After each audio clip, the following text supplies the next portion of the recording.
hoping to hear the sheep one more time. I hope everything's okay. All right, in the meantime here, we're in lesson number 3 here. This is our distributive property, all right? It says here that we are writing products as sums and sums as products. All right, very fancy mathematically here. Let's get into it. Fancy from word, distributive property, but we're actually going to be using some of our techniques that, well, we've been discussing that's here. So let's slide on down. They're trying to show you how this all comes from the rectangular array that we're dealing with. And, I mean, that's nice and all. It's just not how we're going to be seeing things here. So let's kind of show you what they're dealing with here. Okay. Distributive property. What we do know is that a number up against a parentheses means to multiply. The thing, though, that's going on now is we have more than one thing inside the parentheses. Okay, you just got to multiply it to everyone. So take that 2 and multiply it to the x. 2 times x, that looks like 2x. 2 times a positive 1, well, that's a positive 2. Ta-da! We're done. Like I said, let's not make this more complicated than it is. A number up against parentheses means to multiply, and it's just that we have 2 terms inside the parentheses. So we got to be fair. We got to multiply to everyone who's inside there. It's Halloween, people. Thinking about it. You're running up to the door. Your friends are there a little bit in front of you. Okay, all right. Your costume's slowing you down. They ring the doorbell. Trick or treat. Does just the first person get candy? No, they give it to everyone. At least they should, all right? So this is the idea is hey, everyone at the door gets candy. It doesn't matter who was first in line. So when a number's up against parentheses, you've got to multiply to every term that is there. You got to pass out candy to everyone, people. Take a look at part B. We got to multiply to each term that's in there. So 10 times 2c, 20c. 10 times 5, well, that's a 50. It's a positive 50, so that's why we put the plus sign down.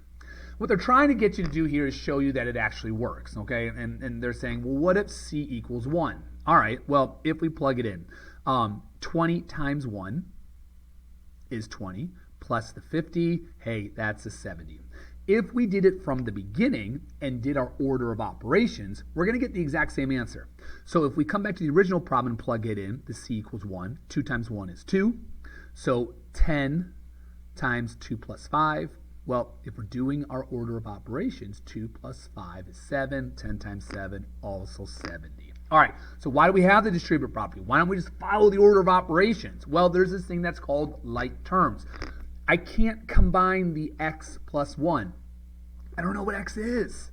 So I can't be like, 12? I don't know what x is here. So that's why our distributive property shows up. We don't use it when they're all just numbers. In other words, that's your order of operations. But now that the letters have shown up to the party, hey, distributive property here. All right? Let's just go through a few more. Again, you're going to multiply to everyone who's inside there. So 3 times 4f, 12f. 3 times a negative 1, negative 3, 12f minus 3. Again, they want you to substitute. I'm telling you no. Let's not plug it in here. It's just not something that we do. 9 times a negative 3r, negative 27r. 9 times a negative 11, negative 99. And we've got it there. That's it. All right. I think there's a little bit of a variety that we've got down here. Oh, here we go.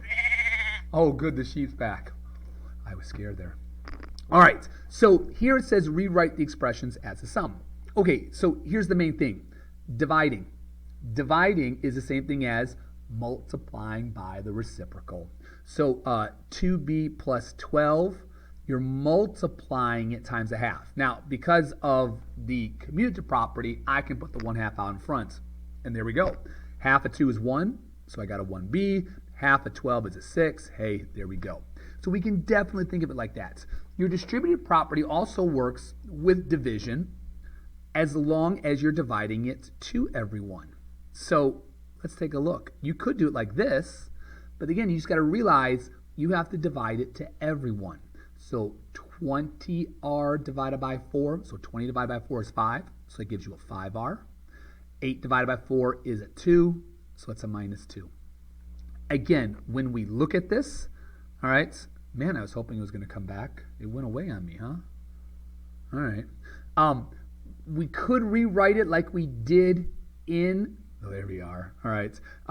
Minus 2. All right. So we could rewrite it as the multiplication problem and use our normal distributive property. We could keep it as a division problem, as I'll come over here.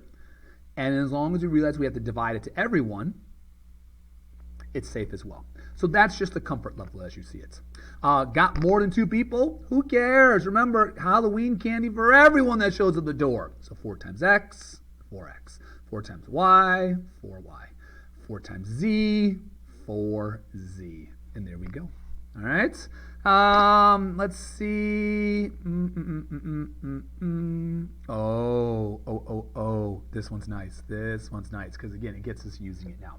All right, so a square fountain has a side length of S and is bordered by a single row of tiles as shown. Express the total number of tiles in terms of S in 3 different ways.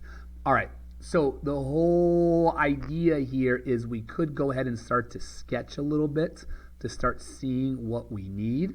Again, when we're looking at it, we don't know how many that there's going to be because it's S that we're looking at.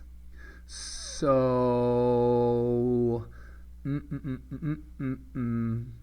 we've got to work our way around. And again, well, I'm going to stop because seriously, that's not helping at all with the problem. Express the total number of tiles needed in terms of S 3 different ways. Okay, so don't worry about 3 different ways. Just worry about one way, all right? The rewriting with it. So what I want to keep in mind here is that if from here to here, let's say it's 10, all right? You're still going to need one more here and one more here. So again, if I've got my 10s that are in there, I can kind of get a new one that's there. Now, because of that, I've already got this. I only need the one more that's there. Because of that, I only need the one more. And I've already got you here. All right? So a few different ways we could do this. Instead of it being 10, like we said, it's an S. So the idea here is it's the side plus 1, the side plus 1, the side plus 1, and the side plus 1. So it's S plus 1, and then we had that happen 4 times. And here's your distributive property that's there. So notice how I just kind of started, and then I kind of did more, and then I did a little bit more until it kind of realized, oh, it is one more each time. At first I thought it was the 2 of them, and then it's 1, and then it's 1, then it was none. So then I realized, wait a second, hey, let's share it to the other guy that's there. Again, nice one to be aware of. I know it says 3 different ways. Like I said, I'm not worried about it. All right, everyone, we got to get out of here.